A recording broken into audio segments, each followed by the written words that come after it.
1892, Pengwerken bagian keempat memiliki fokus utama pada perbaikan kali berantas di atas Lengkong untuk memastikan kelayakan navigasi saat air rendah dan aliran air permukaan yang teratur saat air tinggi. Hal ini bertujuan untuk mengatasi masalah pendangkalan yang signifikan di bagian hilir sungai akibat lahan tepi sungai yang terendam dan gerakan air yang tidak permanen. Untuk itu, ditetapkan lebar sungai pada air surut sebesar 110 meter dari Kediri hingga Bunder dan 120 meter hingga Melirip, serta melibatkan pemasangan penangkap lumpur dan krip. Pendanaan sebesar 572.748 gulden disetujui pada 11 Mei 1892 untuk pelebaran dan normalisasi kali berantas dari Kedung Soro hingga Lengkong. Dan pada bagian pekerjaan ini tidak dilaksanakan dengan tender, sehingga pengerjaan dilakukan oleh BOW sendiri. Hingga akhir Desember 1892, pekerjaan normalisasi belum sepenuhnya dimulai. Hanya pengumpulan bahan-bahan yang telah dilakukan dengan total pengeluaran 165.911 gulden. Pengwerken bagian 4 meliputi pemindahan beberapa tanggul kiri di Desa Jabon Wetan berukuran 460 meter yang menelan biaya mencapai 6.365 gulden. Pemindahan beberapa tanggul kiri di Desa Knongo hingga Terusan berukuran 1.890 meter dan mengeluarkan anggaran sebesar 47.850 gulden. Pemindahan beberapa tanggul kiri di Desa Ngares Kidul berukuran 400 meter yang menelan biaya mencapai 4.072 gulden. Pemindahan beberapa tanggul kiri di Desa Betro berukuran 388 meter dan mengeluarkan anggaran sebesar 6.057 gulden.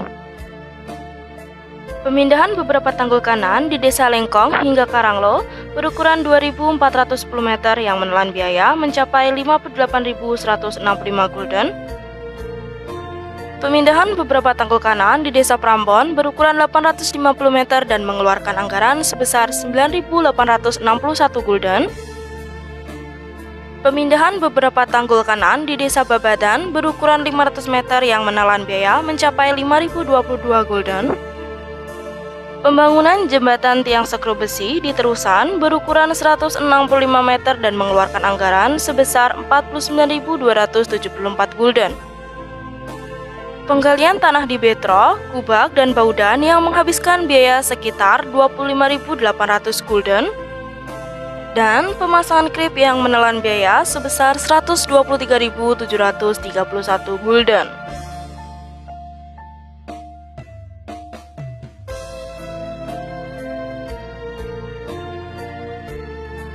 Pada tahun 1893, perpindahan tanggul hampir selesai.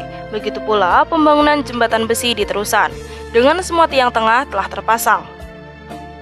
Penggalian tanah masih terus berlanjut, memanfaatkan kondisi air yang rendah. Dari pekerjaan normalisasi, 38 krip telah selesai, dan 23 penangkap lumpur telah dibangun. 2 mesin pengerukan kecil juga telah diterima dan diuji. Total pengeluaran hingga akhir Desember 1893 mencapai 299.262 gulden. Pada tahun 1894, pekerjaan pemindahan tanggul dan struktur yang diperlukan telah selesai sepenuhnya. Jembatan besi di Terusan juga telah selesai dan dibongkarnya jembatan lama serta jembatan darurat. Pekerjaan penggalian tanah terus dilakukan, meskipun belum sepenuhnya selesai karena kenaikan air pasang. Krip dan penangkap lumpur yang direncanakan telah selesai, kecuali beberapa permukaan atas krip yang belum rampung. Mesin penggalian kecil digunakan untuk membersihkan beberapa tanggul di aliran sungai. Hingga akhir Desember 1894, total pengeluaran mencapai 471.571 gulden. Meskipun tanggul dan penangkap lumpur yang dibangun pada tahun 1893 tidak mengalami kerusakan, dilakukan penambahan batu lebih banyak setelah musim hujan untuk penguatan. Pada tahun 1895, pekerjaan pada tanggul baru berfokus pada penyelesaian dan perbaikan lereng luar dan dalam serta perataan puncak tanggul di wilayah Lengkong Karanglo. Pergeseran jalan juga dilakukan di wilayah Jabon Wetan. Rumput yang ditanam sebagai perlindungan terbukti efektif pada muka air tinggi dan aliran yang tidak terlalu kuat. Di wilayah Ngares Kidul, tanggul baru tidak terlindungi dengan baik. Hal ini menyebabkan penurunan dan kebutuhan pergeseran yang lebih lanjut.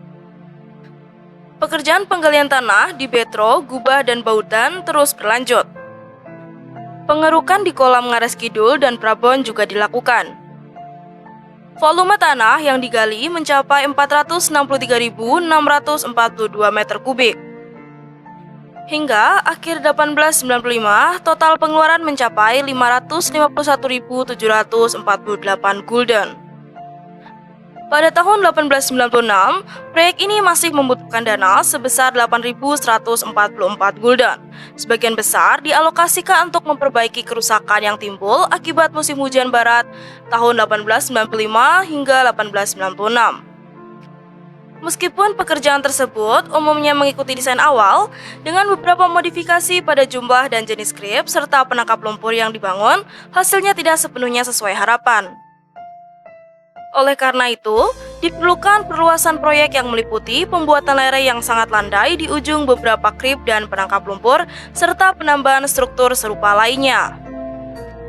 Pada tahun 1897, proyek normalisasi Kali Brantas dari Kedung Soro hingga Doyok sepanjang 30 km sedang dalam tahap perencanaan dan pengkajian.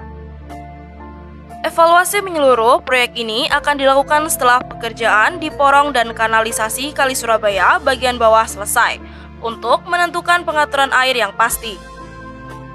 Sementara itu, pemeliharaan pekerjaan normalisasi yang sudah selesai di sektor Brantas, Kedung Soro Lengkong, dan Kali Surabaya melirip sepanjang menjadi tanggung jawab bagian irigasi Brantas. Untuk merancang perluasan normalisasi di Brantas antara Kedung Soro dan Lengkong, dialokasikan dana sebesar 3.000 gulden. Pengukuran lapangan telah dilakukan antara Agustus hingga November dengan penggunaan dana sebesar 2.954 gulden. Desain awal proyek normalisasi Kali Brantas selesai pada bulan November dan dianggarkan sebesar 115.700 gulden. Desain ini diusulkan sebagai panduan bagi Departemen Irigasi Brantas untuk menyusun dan melaksanakan rencana parsial. Setiap rencana parsial akan mencakup sekitar 3 segmen aliran sungai, di mana pekerjaan pada segmen berikutnya baru dimulai setelah segmen sebelumnya mencapai kondisi maksimal. Pembagian pekerjaan selama kurang lebih 10 tahun dianggap bukan sebuah masalah, karena sistem normalisasi memungkinkan perbaikan lokal yang tetap sesuai dengan kerangka sistem yang sudah ada. Porong Werken tidak selesai begitu saja. Masih banyak pekerjaan-pekerjaan tambahan yang harus disempurnakan di setiap masing-masing lokasi pekerjaan. Pekerjaan tersebut adalah pekerjaan tambahan untuk penyempurnaan dari normalisasi Kali Porong yang dinyatakan selesai pada tahun 1898. Sehingga dapat memberikan kontribusi yang sangat besar bagi Surabaya karena kembali memiliki pelabuhan yang dapat dilayari dengan baik.